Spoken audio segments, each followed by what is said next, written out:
Airport के ऊपर वो छोटी बच्ची जो है वो अपने वालिद को उसने जैसे ही देखा तो वो दौड़ के गई अपने वालिद को मिलने के लिए।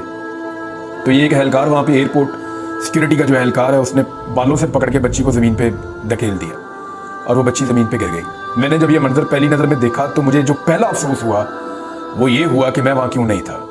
नहीं, मैं कोई ऐसा दावा नहीं करता, लेकिन प्रैक्टिकली मैं आपको बताऊँ कि मेरे दिल के अंदर ये आया कि अगर मैं वहाँ होता तो मैं इस आदमी को एहसास दिलाता अपनी मौजूदगी का, जिस तरह इसने उस बच्ची को पटका है।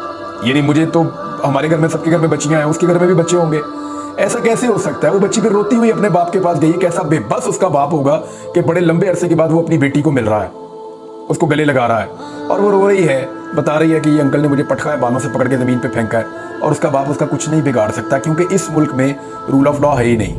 हाँ, बिगाड़ सिर्फ वही सकता है जिसके पास ताकत है, जिसके पास ज़्यादा बड़ी तादाद में लोग हैं, या जिसका किसी बड़े इदारे से ताल्लुक़ है, तो वो जाएगा जाके डंडे मार के अपना हिसाब भी ले लेगा, हिसाब चुकता कर लेगा। लेकिन गरीब आदमी का हिसाब कौन चुकता करेगा? गरीब आदमी को इंसाफ कौन दिलाएगा? यानी वो आदमी अपनी बच्ची को लेकर गया, ये वीडियो पूरे पाकिस्तान में वायरल हो गई है। वो बच्ची की शख्सियत पे क्या असर पड़ेगा, उस आदमी के दिमाग पे क्या असर पड़ेगा? मुझे बहुत तकलीफ हुई है देखने के बाद, शदीद तकलीफ हुई। अपने बच्चे नजर आते हैं इस तरह बच्चों के अंदर जब उनके साथ जुल्म होता है। तो बहुत बदकिस्मती है पाकिस्तान की। और अब